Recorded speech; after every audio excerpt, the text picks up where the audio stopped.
واشنگټن پوسټ ورځپاڼې د سپوږمکۍ د انځورونو او د پرانیستو سرچینو د معلوماتو پر بنسټ راپور ورکړی چې طالبان د بګرام په هوایي اډه کې د اصلي الوتکو پر ځای د الوتکو په څیر انځورونه د الوتنې پر لیکه کاږلي دي څو د هوایي څارنې لپاره د دوکې د وسیلې په توګه ترې کار واخلي.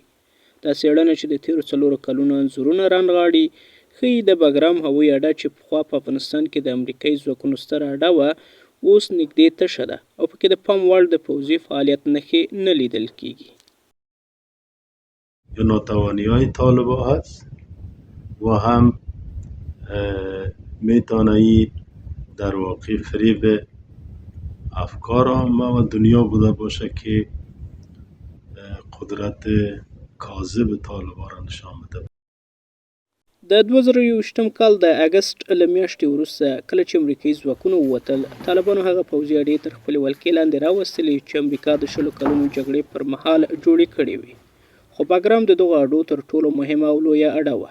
د امریکا ولسمشر ډونالډ ټرمپ تر دې مخکې له طالبانو غوښتي وو چې د بګرام اډه امریکا ته بیا وسپاري او هغه یې د نړۍ له سترو هوایي اډو څخه یوه بللې وه. تازه د سپوږمکۍ انځورونه ښیي چې طالبان په تیرو 4 کلونو کې په دې نه دي توانېدل چې له دې پراخې اډې اغېزناکه ګټه واخلي. اینا در بخش‌های مختلف دست به تبلیغات دروغین میزنند تا نشان بدن که اینا قادر به عملات گسترده هستند و توانایی‌های نظامی پیشرفته تر دارند و میدان هوایی بگرام هم که نقاشی کردن یکی از دلایل چیز که اینا نشان بدن که در اونجا تیارات پیشرفته نظامی حضور داره و میدان‌های هوایی مجهز با سلاح‌های پیشرفته هست.